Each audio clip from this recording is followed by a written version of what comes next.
Bonjour à tous, c'est Sophia, c'est un plaisir de vous retrouver. Avant tout, laissez-moi vous remercier de continuer à regarder mes vidéos et de les partager. Aujourd'hui, j'aimerais partager avec vous mon avis sur un sujet assez sympathique.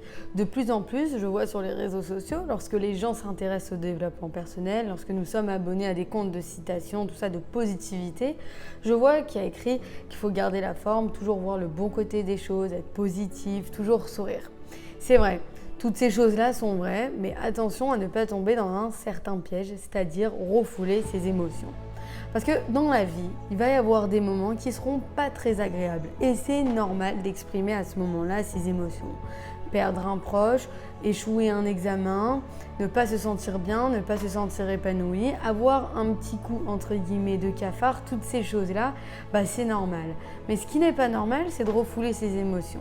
C'est normal d'exprimer ses émotions au moment où on va perdre quelqu'un, bien sûr de pleurer, d'exprimer sa tristesse. Mais ce qui n'est pas normal, c'est d'exprimer sa tristesse pendant près d'un an et de pleurer un an. En fait, ce qu'il faut, c'est qu'il y a un temps pour tout. C'est comme rire. C'est bien de rire, tout ça, mais il y a un moment pour rire, il y a un moment pour être sérieux, il y a un moment, entre guillemets, pour être triste. C'est peut-être dur à entendre, mais il y a un moment pour toute chose, pour toute émotion. Donc, exprimer ses émotions, c'est normal, ça permet d'avancer. Mais s'attarder dessus, et surtout sur les mauvaises, ça permet de déprimer, et c'est pas du tout ça ce qu'on veut. Donc, aujourd'hui, avec vous, j'aimerais vous dire quelques informations. Si on regarde autour de nous, le monde entier est en mouvement. Les molécules, tout ça, notre corps est en mouvement, tout se renouvelle à chaque fois. Donc nous, on est obligé d'être en mouvement. Et en fait, le pire ennemi, un des pires ennemis de l'homme, avec un grand H, c'est la paresse. Si nous sommes là à rien faire, c'est normal qu'on va avoir des mauvais coups et c'est normal qu'on va vouloir s'éterniser sur les mauvaises émotions. Mais tandis que si nous sommes en mouvement et qu'on continue d'avancer, alors automatiquement, même si on exprime nos émotions, même si on passe de mauvais moments, c'est pas grave parce qu'on va continuer d'avancer. Et le but dans la vie, c'est de toujours avancer. Qu'importe la grandeur du pas, qu'importe la vitesse à laquelle vous allez avancer, ce qu'il faut, c'est avancer et ne pas être paresseux, c'est-à-dire être toujours en mouvement. D'ailleurs, si j'ai un petit conseil au niveau de la paresse, c'est pour ça que je dis en général qu'il faut mettre en place des plans d'action. Parce que lorsqu'on sait ce qu'on veut, lorsqu'on est clair dans son esprit, on est clair dans notre vie et on a un chemin entre guillemets qui est tracé.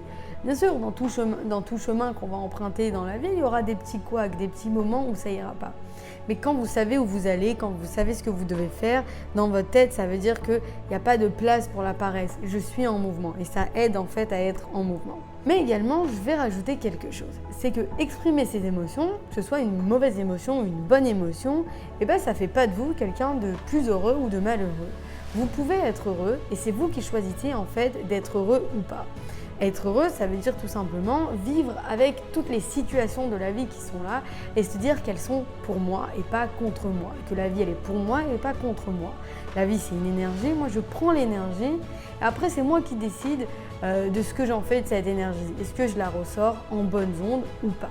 Je peux échouer à un examen, exprimer ma tristesse, je peux ne pas être épanouie, analyser mes émotions, comprendre pourquoi je ne suis pas épanouie, mais ça ne fait pas de moi quelqu'un de malheureux, pas du tout. Je suis heureuse parce que, au contraire, je prends la situation et la situation étant ma possession, c'est moi qui gère. Être heureux, c'est en fait gérer sa vie. Ça veut dire ne pas dépendre des autres. C'est en fait faire en sorte que tout dépend de vous. C'est une bonne nouvelle parce que si tout dépend de vous, donc toutes les réussites et tout va dépendre de vous et les échecs également, mais c'est aussi une bonne nouvelle parce que ça veut dire que c'est vous qui avez la main mise sur toutes les situations. Encore un point, le développement personnel, lorsqu'on s'intéresse au développement personnel, il y a le mot personnel et ça veut dire qu'il faut déjà personnellement se connaître. Il faut connaître ses points faibles, ses points forts, comme ça qu'on va changer le monde parce que tout commence par nous, tout commence par se connaître soi-même. Donc voilà, j'espère que cette vidéo vous a plu. Si je devais résumer, ça serait tout simplement de toujours être en mouvement, qu'il faut exprimer ses émotions et que ce n'est pas parce qu'on passe un mauvais moment qu'on ne peut pas être heureux et qu'il faut se connaître.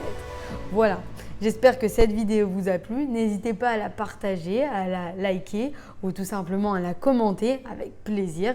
Et en tout cas, on se retrouve très vite pour une prochaine vidéo. Je vous souhaite une excellente journée si c'est une journée, une excellente soirée ou une excellente après-midi. À bientôt pour une prochaine vidéo.